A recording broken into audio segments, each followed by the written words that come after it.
नमस्कार, मैं हूं गौरव श्रीवास्तव। हमारे इस खास कार्यक्रम पूरा सच में आप सभी का बहुत बहुत स्वागत है। खबरों की दुनिया में पूरा सच बहुत जरूरी होता है, क्योंकि झूठ से भी खतरनाक होता है अधूरा सच, और उसी तरह खतरनाक होती है अधूरी खबर। इसीलिए हर खबर का जो पूरा सच है वो हम आपको दिखाएंगे, वो भी तथ्यों, तर्कों और सबूतों के साथ। तो आइए बिना देर किए देखते हैं पूरा सच।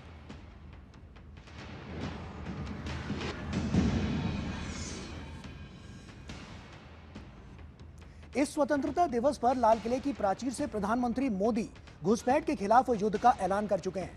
प्रधानमंत्री मोदी ने इस मौके पर डेमोग्राफी चेंज पर भी अपनी चिंता जताई थी। लेकिन घुसपैठ हो या डेमोग्राफी चेंज, इन दोनों का ही असम सबसे बड़ा शिकार है। और अब जब असम के मुख्यमंत्री इसके खिलाफ कदम उठा रहे हैं, तो एक इकोसिस्टम असम में जाकर इन घुसपैठियों की तरफदारी में खड़ा हो गया है। तो क्या असम के खिलाफ वही पुरानी साजिश रची जा रही है जिसने बरसों पहले असम की धरती पर बर्बादी के बीज बोए थे? आज हम आपके सामने वर्तमान साजिश को बेनकाब करेंगे और साथ ही बताएंगे कि आजादी के तत्काल बाद कैसे रची गई थी असम के खिलाफ साजिश, और इसका लक्ष्य था पूरे असम को पूर्वी पाकिस्तान यानी कि आज के बांग्लादेश में मिला देने का। लेकिन यह साजिश आज भी खत्म नहीं हुई है। तो क्या है यह साजिश? जानने के लिए देखते हैं पूरा सच पूरे विस्तार के साथ। दरअसल असम में बांग्लादेशी घुसपैठ की समस्या लंबे समय से चली आ रही है, लेकिन अब इससे निपटने के लिए राज्य की हिमंता बिस्वा शर्मा सरकार लगातार कदम उठा रही है, ताकि राज्य में तेजी से जनसंख्या के बदलते आंकड़ों यानी कि डेमोग्राफी चेंज को रोका जा सके। और इसी कड़ी में असम की बीजेपी सरकार ने एक और बड़ा फैसला लिया है। इसके मुताबिक अब एक धार्मिक समुदाय से दूसरे धार्मिक समुदाय के बीच जमीन का ट्रांसफर आसानी से नहीं होगा। जी हां, असम की हिमंता बिस्वा शर्मा सरकार ने इसे लेकर एक एसओपी को मंजूरी दे दी है। सरकार ने साफ किया है कि इस तरह के हर मामले की जांच अब सरकार की विशेष शाखा की तरफ से की जाएगी। इसका मकसद यह सुनिश्चित करना है कि ऐसी कोई डील ना हो जो सामाजिक ताने बाने को नुकसान पहुंचाए या राष्ट्रीय सुरक्षा के लिए खतरा बने। इस तरह के हर प्रस्ताव में यह भी जांच की जाएगी कि धन का स्रोत क्या है, क्या यह टैक्स रिटर्न में दर्शाया गया है या नहीं। साथ ही स्थानीय लोगों की राय भी ली जाएगी कि वे इस सौदे से सहमत हैं या नहीं, खासकर जब जमीन किसी अलग धर्म के व्यक्ति को बेची जा रही हो। यह एसओपी सिर्फ व्यक्तिगत सौदों तक सीमित नहीं है, बल्कि असम के बाहर से आने वाले एनजीओज को भी जमीन खरीदने के लिए इसी एसओपी के तहत जांच से गुजरना होगा, ताकि किसी भी अनुचित प्रभाव या उनके छिपे मकसद को रोका जा सके। यह फैसला असम जैसे संवेदनशील राज्य में जमीन के हस्तांतरण को पारदर्शी और सुरक्षित बनाने की दिशा में महत्वपूर्ण कदम है। कैबिनेट बैठक के बाद असम के मुख्यमंत्री हिमंता बिस्वा शर्मा ने इस फैसले के बारे में विस्तार से जानकारी दी। साथ ही यह भी कहा कि असम के इतिहास में पहली बार बांग्लादेशी घुसपैठियों को वापस भेजा जा रहा है। आप भी सुनिए असम के मुख्यमंत्री ने क्या कहा।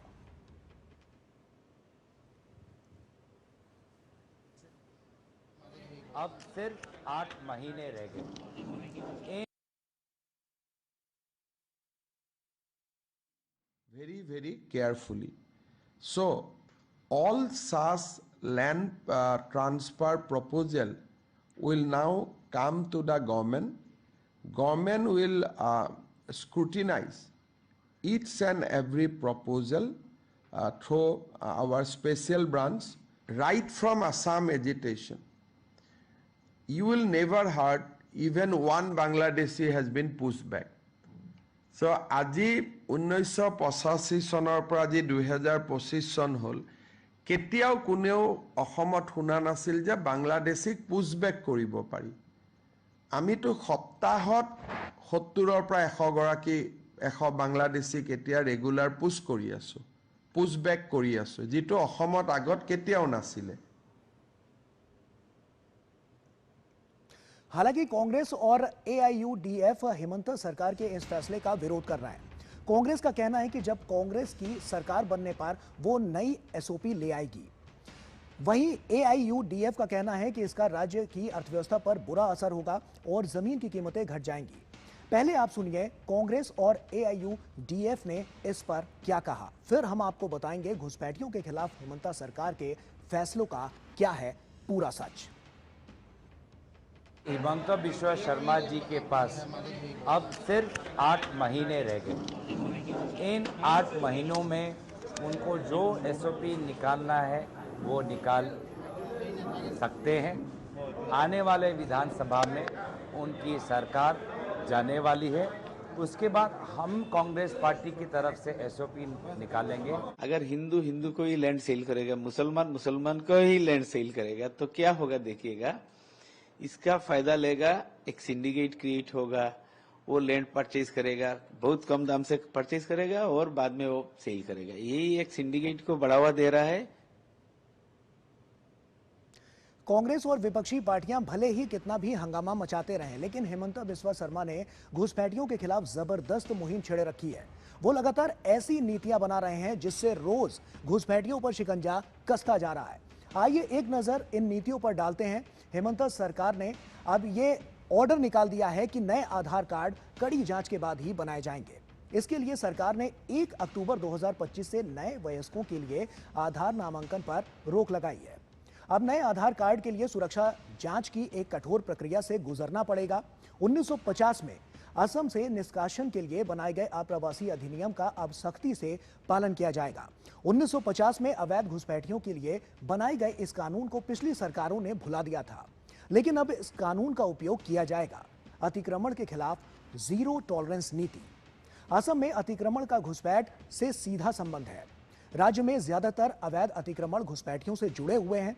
हेमंत सरकार अब तक लगभग 45,000 एकड़ से ज्यादा जमीन को अतिक्रमण से मुक्त करवा चुकी है। सीएम हेमंता राज्य के उद्योगपतियों को यह समझाने की कोशिश कर रहे हैं कि वो सस्ते लेबर के चक्कर में अवैध बांग्लादेशियों को नौकरी ना दें। पुशबैक रणनीति को नियमित बनाना। अब हेमंता की सरकार ने घुसपैठियों को पकड़ने के बाद उन्हें सीधे सीमा पार वापस भेजने का चलन शुरू कर दिया है। बड़ी तादाद में अवैध प्रवासियों को अब वापस बांग्लादेश में डिपोर्ट किया जा रहा है। दरअसल असम के सीएम हेमंत बिस्वा शर्मा ने पूरे राज्य में वन भूमि को अतिक्रमण मुक्त कराने का अभियान छेड़ रखा है, क्योंकि अगर अतिक्रमण नहीं रोका गया तो असम की संस्कृति, सांस्कृतिक विरासत को, सामाजिक और राजनीतिक पहचान वहां पर खतरे में पड़ सकती है। असम के मुख्यमंत्री का दावा है कि राज्य की 10 लाख एकड़ जमीन पर अवैध बांग्लादेशियों और संदिग्ध नागरिकों का कब्जा है और वो हमेशा कहते हैं कि वो एक एक इंच जमीन को अतिक्रमण से मुक्त करेंगे। हेमंत बिस्वा शर्मा का कहना है कि योजनाबद्ध तरीके से मुस्लिम आबादी सरकारी और जंगलों की जमीन पर भी कब्जा कर रही है और अगर यही प्रवृत्ति जारी रही तो अगले 16 वर्षों में असम के मूल हिंदू निवासी अल्पसंख्यक बन सकते हैं। ये बदलाव न केवल आंकड़ों में दिखता है बल्कि असम के सामाजिक और सांस्कृतिक ताने बाने पर भी गहरा असर डाल रहा है। यही वजह है कि 23 जुलाई को उन्होंने राज्य की जनसंख्या के बदलते आंकड़ों यानी कि डेमोग्राफी चेंज पर गंभीर चिंता जताई थी। उन्होंने जनगणना के आंकड़ों का हवाला देते हुए दावा किया था कि अगर मौजूदा रुझान जारी रहा तो 2041 तक असम में हिंदू और मुस्लिम आबादी लगभग बराबर हो जाएगी। हेमंत बिस्वा शर्मा ने यह भी स्पष्ट किया था कि ये उनका निजी अनुमान नहीं है बल्कि जनगणना के आंकड़ों पर आधारित तथ्य है। इस दौरान उन्होंने एक और बड़ी बात कही थी कि राज्य की कुल मुस्लिम जनसंख्या में से सिर्फ 3% ही मूल असमिया आबादी है। तो पहले आप सुनिए कि 23 जुलाई को प्रेस कॉन्फ्रेंस में असम के मुख्यमंत्री हेमंत बिस्वा शर्मा ने क्या कहा था, फिर हम आपको बताएंगे उनके दावों में कितना दम है और क्या है उनके दावों का पूरा सच। It is not my take, this is just the census result. Today, as per 2011 census, in Assam 34% population is minority. So if you remove 3% indigenous Assamese Muslim, then 31% is the Muslim who migrated to Assam. And if you projected that on the basis of 2021, 31 and 41, you come to a almost 50-50 position. So there is no my take. I am just stating you what is the statistical census report. तो इस तरह से असम में घुसपैठियों के खिलाफ जबरदस्त मुहिम जारी है, लेकिन एक खास इकोसिस्टम के लोगों को यह बर्दाश्त नहीं हो रहा है। असम में चल रही इस मुहिम में ये लोग हिंदू मुसलमान का एंगल लेकर सामने आ गए हैं। असम सरकार का लक्ष्य विदेशी घुसपैठियों को भगाना है, लेकिन इस खास इकोसिस्टम का एक दल असम पहुंचकर इसे मुसलमानों पर अत्याचार बताने लगा और इन्हीं में से एक है सैयदा हमीद, जो मनमोहन सिंह की सरकार के समय योजना आयोग की सदस्य थी। इन मोहतरमा ने असम पहुंचकर कहा कि अल्लाह ने जमीन इंसानों के लिए ही बनाई है। अगर असम में बांग्लादेशी रह रहे हैं तो वो किसी का हक तो नहीं छीन रहे। सैयदा हमीद के इस बयान के बाद जबरदस्त हंगामा मच गया। पूरे देश में उनके इस बयान का विरोध होने लगा, लेकिन अपने बयान पर माफी मांगने की बजाय सैयदा हमीद ने असम को ही एक फ्रैंकस्टीन और राक्षस बता दिया। आप भी सुनिए इन मोहतरमा के दोनों बेतुके बयान। इस वक्त यहाँ मुसलमानों का जो हाल हो रहा है और उनको बांग्लादेशी, और अच्छा बांग्लादेशी बोलने में क्या गुनाह है? अरे भाई बांग्लादेशी भी तो इंसान है। अरे दुनिया इतनी बड़ी है, बांग्लादेशी भी यहाँ हो सकते हैं। किसी का राइट डिप्राइव तो नहीं कर रहे। ये कहना कि उसका राइट डिप्राइव कर रहे हैं, उसका राइट डिप्राइव कर रहे हैं, ये एक बहुत ही it's a very very troublesome and an extremely mischievous and very detrimental to humanity. अरे इंसान हैं तो why can't human beings, अल्लाह ने ये धरती बनाई है इंसानों के लिए, ये हैवानों के लिए तो नहीं बनाई है, इंसानों के लिए बनाई है। अगर बांग्लादेशी एक it's become a curse word now, it's become a horrendous word now. अगर आ भी गए हैं कुछ Bangladeshi, okay, so sit down with them, negotiate with them and bring and escort them back. Assam kabhi aisa nahi tha. Assam has become something which is like a Frankenstein, like a monster. And जैसे हर्ष ने कहा, पूर्वा ने कहा, ये एक खतरनाक जगह हो गई है। सैयदा हमीद के बयान पर असम के सीएम हिमंता बिस्वा शर्मा ने कहा है कि अगर वो फिर असम आती हैं, कानून के मुताबिक उन पर कार्रवाई की जाएगी।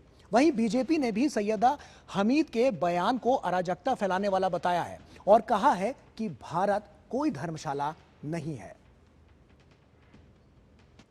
देश का आदमी आकर के भारत में रहेगा, भारत कोई सराय है, भारत कोई धर्मशाला है, भारत में केवल वही रहेगा जो भारतीय है। सारा आसामी इंटेलेक्चुअल का सामने ये औरत जस्टिफाई करके गया है कि ये अल्लाह का दिया हुआ, असम का लैंड अल्लाह का दिया हुआ लैंड है और इसमें बांग्लादेशियों का अधिकार है। कौन सा दुनिया में जी रहा है ये लोग? खास इकोसिस्टम वाले चाहे जितना भी शोर मचा लें, लेकिन सत्य यही है कि असम में घुसपैठ विकराल रूप ले चुकी है। असम के मुख्यमंत्री हेमंता तो ये तक बोल चुके हैं कि 2041 तक असम में मुसलमान 50% हो जाएंगे। तो आइए जानते हैं कि हेमंता के दावे का पूरा सच आखिर है क्या। असम की जनसंख्या के आंकड़े देखने पर पता चलता है कि आजादी के बाद से यहां जमकर जनसंख्या असंतुलन बना हुआ है और इसके पीछे बांग्लादेश से हुई घुसपैठ का सबसे बड़ा हाथ है। आइए आंकड़ों के जरिए देखते हैं असम की जनसंख्या असंतुलन का पूरा सच। दरअसल आजादी के बाद जब 1951 में पहली जनगणना हुई तो असम में मुस्लिम आबादी 22.6% थी। 20 साल बाद 1971 में असम में मुस्लिम आबादी बढ़कर 24.6% हो गई। इसके बाद 1991 में पूरे 20 साल बाद असम में मुसलमानों की संख्या हो गई 28.4%। वहीं 2001 में असम में मुस्लिम आबादी ने सीधे 31% के आंकड़े को छू लिया। वहीं पिछली जनगणना यानी कि 2011 में असम में मुसलमानों की संख्या हो चुकी है 34.2% और यही हाल रहा तो जानकारों का मानना है कि असम में अगली जनगणना में राज्य में मुसलमानों की संख्या करीब 40% तक हो जाएगी। अगर आपको यह लगता है कि मुस्लिम आबादी तो पूरे भारत में ही बढ़ी है तो असम में ऐसा क्या अलग हो रहा है, तो आपको पता होना चाहिए कि 1951 से 2011 के बीच पूरे भारत में मुस्लिम आबादी 4.4% बढ़ी है, जबकि इसी दौरान असम में मुसलमानों की संख्या में 11.6% की बढ़ोतरी हुई है। आपको यह भी पता होना चाहिए कि 2001 में असम में 6 मुस्लिम बहुल जिले थे। 2011 तक ये संख्या 6 से बढ़कर 11 हो गई। आइए अब देखते हैं कि असम के किन किन जिलों में मुस्लिम बहुसंख्यक बन चुके हैं और उनका प्रतिशत क्या है। दक्षिण सलमारा की बात करें तो 58.3%, धुबरी की बात करें तो 79.7%, बारपेटा की बात करें तो 70.7% यहां पर बढ़ी है। इसके अलावा दरांग की बात करें तो 64.3%, हैलाकांडी की अगर हम बात करें तो 60.3%, गोलपाड़ा की बात करें तो 57.5%, करीमगंज की बात करें तो 57.3%, बोंगई गांव की बात करें तो 50.2% और नगांव की बात करें तो 55.4%। इसके अलावा होजाई की बात करें तो 53.6% और मोरी गांव की बात करें तो 52.6% के हिसाब से जो जनसंख्या है वो बढ़ती हुई नजर आई है। तो साफ तौर पर ये आंकड़े बहुत कुछ कहते हैं। और आइए अब हम आपको बताते हैं कि एक अनुमान के मुताबिक असम में कितने बांग्लादेशी हैं। Cross border migration in Assam during 1951 to 2011 नाम से प्रकाशित एक रिपोर्ट के मुताबिक 1961 में करीब 2,95,000 बांग्लादेशी मूल के लोग असम में रहते थे।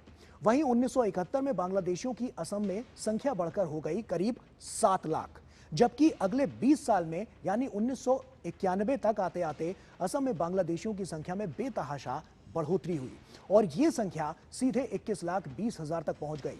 लेकिन 2001 में तो ये सारी हदें पार करते हुए 42,35,000 तक ये जो संख्या है वो पहुंच गई। यानी एक रिसर्च के मुताबिक 2001 में असम में बांग्लादेश मूल के 42,35,000 अवैध निवासी रह रहे हैं।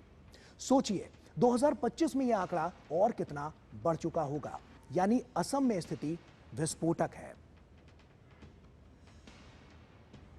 ऐसे में जनसंख्या असंतुलन और घुसपैठ असम के लिए एक बहुत बड़ा और पुराना मुद्दा है।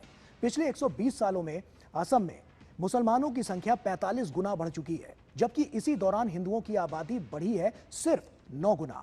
आइए अब आपको बताते हैं कि असम की इस समस्या के इतिहास का पूरा सच क्या है। असम के जनसंख्या असंतुलन को भारत के पहले राष्ट्रपति डॉक्टर राजेंद्र प्रसाद ने बहुत ही पहले ही भांप लिया था और उन्होंने आजादी के ठीक पहले इसे लेकर चिंता भी जताई थी। और इसका उल्लेख मिलता है डॉक्टर राजेंद्र प्रसाद द्वारा लिखी गई पुस्तक खंडित भारत के पेज नंबर 316 में। डॉक्टर राजेंद्र प्रसाद लिखते हैं कि जमीन के भूखे प्रवासियों में ज्यादातर पूर्वी बांग्लादेश और पूर्वी बंगाल जो और खासकर मैमनसिंह जिले के मुसलमान हैं। इस विशाल झुंड का हमला 1911 के पहले ही आरंभ हो गया था। ये प्रवासी अपने पीछे आने वाली एक बड़ी सेना के अग्र सैनिक या स्काउट थे। इस तरह असम के हिंदुओं पर दो तरफा हमला जारी है। लक्ष्य यही है कि असम में हिंदू आगे चलकर अल्पसंख्यक हो जाएं। सोचिए, जो बात पूर्व राष्ट्रपति डॉक्टर राजेंद्र प्रसाद 70 साल पहले लिख गए थे, वो बात आज पूरी तरह से सही साबित हो रही है। और अगर आपको लगता है कि असम में बढ़ती मुस्लिम आबादी का मुद्दा उठाने वाले हिमंता बिस्वा शर्मा पहले असम के मुख्यमंत्री हैं, तो आप गलत हैं। दरअसल आजादी के तत्काल बाद अवैध मुस्लिम घुसपैठ के खिलाफ सबसे पहले आवाज उठाई थी असम के पहले मुख्यमंत्री गोपीनाथ बोरदोलाई ने। भारत रत्न से सम्मानित महान नेता गोपीनाथ बोरदोलाई स्वतंत्रता सेनानी थे और कांग्रेस के बड़े नेता थे। 1947 में असम का मुख्यमंत्री बनते ही बोरदोलाई को एक बहुत ही बड़ी समस्या का सामना करना पड़ा था। सोचिए, बंटवारे के बाद मोहम्मद सादुल्ला और मोइनुल हक चौधरी जैसे मुसलमानों को पाकिस्तान जाना चाहिए था, लेकिन असम में उल्टा हो रहा था। पूर्वी पाकिस्तान से बड़ी तादाद में मुसलमान असम आ रहे थे क्योंकि उन्हें असम को एक मुस्लिम राष्ट्र बनाना था। और इसका सबूत मिलता है असम तत्कालीन मुख्यमंत्री गोपीनाथ बोरदोलाई के एक पत्र से, जो उन्होंने आजादी के सिर्फ 9 महीने बाद देश के गृह मंत्री सरदार पटेल को लिखा था। 5 मई 1948 को बोरदोलाई लिखते हैं कि आदरणीय सरदार पटेल जी, असम में हिंदू शरणार्थी का आना तो समझ आता है, लेकिन बड़ी संख्या में मुस्लिम शरणार्थियों के आने से बहुत बड़ी मुसीबत पैदा हो रही है। हमें यह ध्यान में रखना होगा कि विभाजन के पहले पाकिस्तान की असम में रुचि थी। हम इस नतीजे पर पहुंचे हैं कि यदि असम को भारत का अंग बनाए रखना है तो मुस्लिम घुसपैठ को रोकने के लिए हमें बल प्रयोग की अनुमति दी जाए। और पूरा सच में अब वक्त हो गया है एक ब्रेक का, और ब्रेक के बाद आपको दिखाएंगे पुणे के गणपति मंदिर में 31,000 महिलाओं ने कैसे किया अथर्व शीर्ष का पाठ। छोटा सा ब्रेक ले रहे हैं, जल्द हाजिर होते हैं।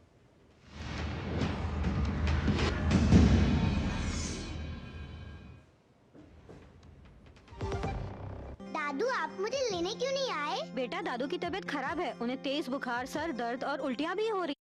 मलेरिया एक खतरनाक बीमारी है जो मादा एनोफिलीज मच्छर के काटने से होती है। ठंड के साथ कंपकपी, तेज बुखार, सर दर्द, उल्टी इत्यादि। अगर किसी को भी ये लक्षण हो तो जांच व उपचार कराना चाहिए। हमें तुरंत स्वास्थ्य केंद्र जाना चाहिए। मलेरिया के लक्षण हो तो सरकारी स्वास्थ्य केंद्र में जाकर मुफ्त में जांच और संपूर्ण उपचार करवाएं। ये दृढ़ संकल्प हमारा है। भारत को मलेरिया मुक्त बनाना है।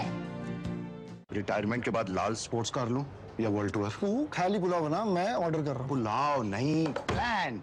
लाइफ इंश्योरेंस का रिटायरमेंट प्लान, गारंटीड पेंशन के साथ।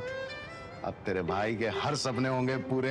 तेरी ये स्पोर्ट्स कार 2 सीटर है ना? सपनों को रखो सुरक्षित रिटायरमेंट प्लान के साथ। सबसे पहले लाइफ इंश्योरेंस। जीत गया क्या? 500। नई स्किन अपग्रेड है, सिर्फ 2500। फिर तुम अपने सारे दोस्तों को हरा सकते हो हमेशा। दिखा जरा, ये तो पक्का फ्रॉड है। ये गेम इसके सब दोस्त खेलते हैं। 143K डाउनलोड है। ये कहाँ फेमस है? भैया दिला दो ना। ऐसी गेम से दूर रहना है, ये एक नशा है। आज 2500 का है, कल 25,000 का लगेगा। ऐसे ही तो फ्रॉड के लूप में फंसाते हैं। लेकिन असली गेम कुछ और ही है।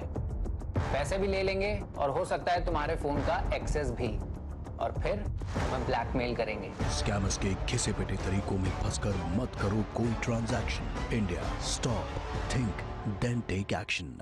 हे गर्ल्स, आज तो पार्टी चाहिए। चैंपियन के साथ सेल्फी लेंगे। आइडिया, यही करते हैं पार्टी।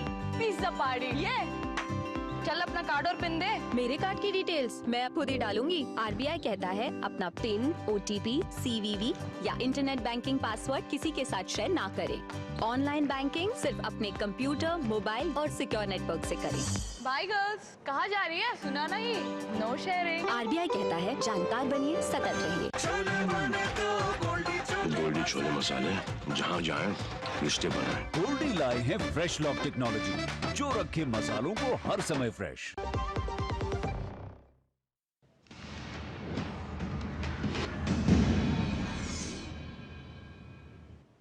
ब्रेक के बाद पूरा सच में आपका एक बार फिर से स्वागत है। महाराष्ट्र के पुणे में गणेश चतुर्थी के दूसरे दिन श्रीमंत दगडूशेठ हलवाई गणपति मंदिर में आस्था का मनोरम दृश्य देखने को मिला। इस दौरान ओम नमस्ते गणपति, ओम गणपति नमः, मोरया मोरया के जाप से मंदिर का प्रांगण गुंजायमान हो रहा था और यहां एक साथ 31,000 से अधिक महिला श्रद्धालुओं ने शंख ध्वनि के साथ अथर्व शीर्ष पाठ का जाप किया। तो आप देखिए वो भक्तिमय दृश्य और मुझे और मेरी पूरी टीम को दीजिए अनुमति। नमस्कार।